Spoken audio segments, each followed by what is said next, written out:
This is Kilo, and I've been receiving some questions about how to duplicate a key on a key machine. Some of you guys have watched my video on space and depth keys and how to originate a key using space and depth keys if you do not have a code machine. And I used this machine here, and some of you wanted to see it, from a better angle. That way you can see how it cuts and exactly what happens. So I will go ahead and duplicate a key here for you real quick and just show you how it works. As well as I'm going to show you some of the common mistakes that rookies tend to make when duplicating a key for the first time. I know some of you guys messaging with me, you guys are in courses right now learning about locksmithing. Some of you are waiting to, maybe you got hired but you haven't started yet and you're nervous about using the equipment. So this video is for you guys or anyone who's just interested in how this works.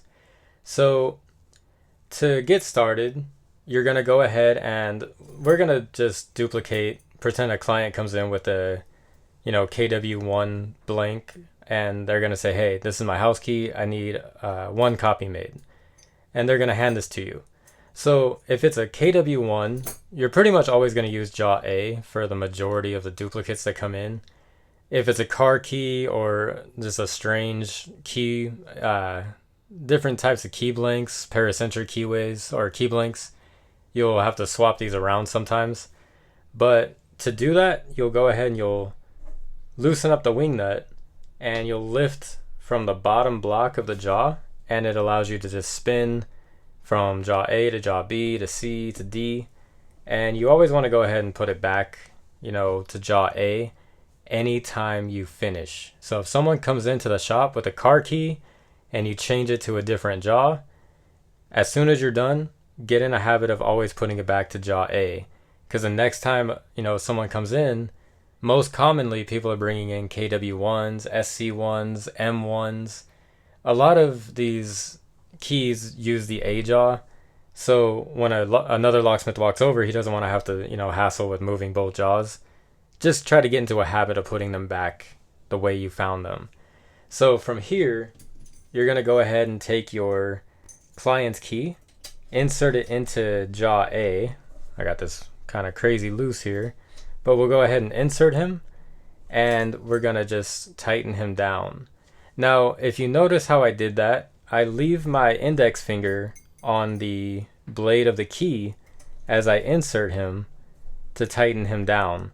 The reason for this is most of the time, I see rookies do this all the time. They just grab it by the bow and they insert it into the jaw, and it can look like this and it might look good to you, but if we loosen it up, it has some play. So you actually will, if you just grab it by the bow and just set it in, it could be even if it's at a small slant, all of the cuts are going to be off on your duplicate and the key's not going to work. And, oftentimes when people bring in a key to be duplicated, you don't have the lock there to try it out on. So you don't want to just say, okay, here you go, send them home. If they live, half an hour away, they're going to say, man, my key doesn't even work. Like, what's up with this? So definitely get in the habit of when you take the key, any key that you put into the jaw, keep your index finger on the blade. So you slide it in and you're keeping pressure to make sure that you keep it flush with the jaw. Same thing when you take your duplicate, you're going to put it into the jaw, holding pressure with your index finger to make sure that he stays flush. Now from here, you can go ahead and use your shoulder gauge. It's going to be accurate. Now some of you guys did point out that I didn't use the shoulder gauge in the space and depth video. I've just been cutting keys for a long time, and a little cheat I guess I can show you guys is on KW1 blanks, you have this bottom shoulder as well as the top shoulder. So I just slide it in until the bottom shoulder, meets the jaw, and I slide it in, and I always know that the shoulder gauge is going to be accurate. And this actually saves time, as you will have clients that come in and they're going to say, I want 60 of this key. I want 30 of, this key. I want 20 of this padlock key. And every time you put the key in and you do this and you put it in, you do this, over time this just kind of gets monotonous and annoying, where you could just keep throwing these keys in as long as you line it up with the jaw. So it's a little bit of a cheat code to keep just like breezing through this, and customers will love you for it because you're going to be really quick at it. So if you're not comfortable doing that, you can always check with your shoulder gauge. Not a big deal. It's just the reason that I just stopped using it whenever I cut keys such as the KW1. So from here, what you're going to do is we're going to go ahead and switch on the power button, and you're going to watch me trace this key, and this cutter wheel is going to cut. This is going to trace it, and this is going to cut the same pattern. So go ahead and take a look here.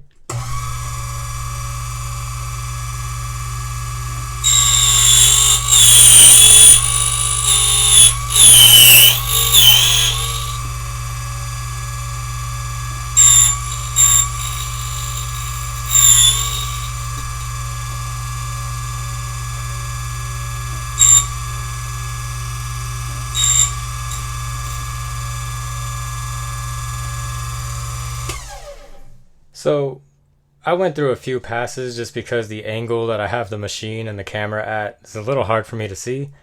But once you've, went through your passes, normally when you're sitting in front of this, it's only going to take you 1 or 2 passes.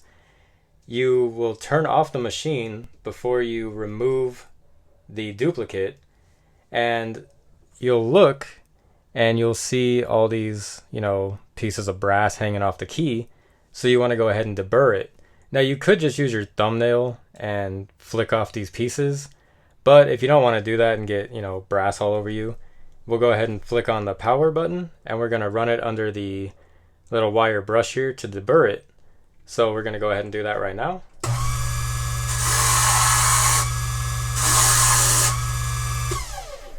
And that's all there is to that. So you always want to make sure that when you put it under the wire brush, you kind of do like this motion. You just you want to end it to where it basically ends deburring the tip of the key. You always want to pay attention to, here. It's very important. So, get into a kind of a rhythm of just like this little half circle, rhythm here. That way you make sure it runs off the key, and you go ahead and now you feel confident handing this to the client.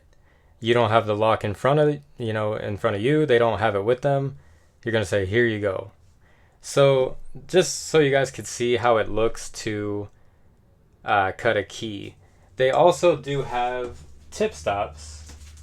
I'll grab one right here. This is a tip stop. So when you do have a tip stop key, you go ahead and you place it into, at least on this machine, you slide it in. And that way, if you do have a key that it doesn't have a shoulder, it comes up to the little tip stop. So that's how to use a tip stop. For those of you who are also asking about that, you just slide it in, take your key, and slide it in until it hits the tip of the key. So just as a side note from that, if, like I was saying, you will get clients that come in that are asking for, 20, 40, 60 keys at a time. I've even had clients come in and want 200 keys. And if they bring in, let's say they bring in this key and they want 200 of this, KW1 key, what you're going to do is you are going to take this and originate a new key out of it. So you're going to go to your code machine, or you're going to use your space and depth key and, decode the key and originate a new one. That way you do not have to mess with theirs. If they only want one key, it's fine to use their key and put it in the duplicator. But if somebody comes in and they say, I want 60 or 100 or, some crazy amount, always originate a new key and don't bother touching their original. So you'll set that aside, you'll originate a new key, and you will use that key, you'll put it in, and you will duplicate a bunch of keys. Now, what you will do is you will take, in this case, it's a KW1, so you'll go through, your scrap bucket, grab a cylinder, and key it up to the client's key. That way, once you start duplicating, you can try out your keys, because when it's just one or two keys, you can duplicate it and send them on their way. But the more that you duplicate a key, the more that the tracer is going to kind of wear down the original, and it can cause your cuts to be off with that many keys. So I highly suggest that you take a cylinder.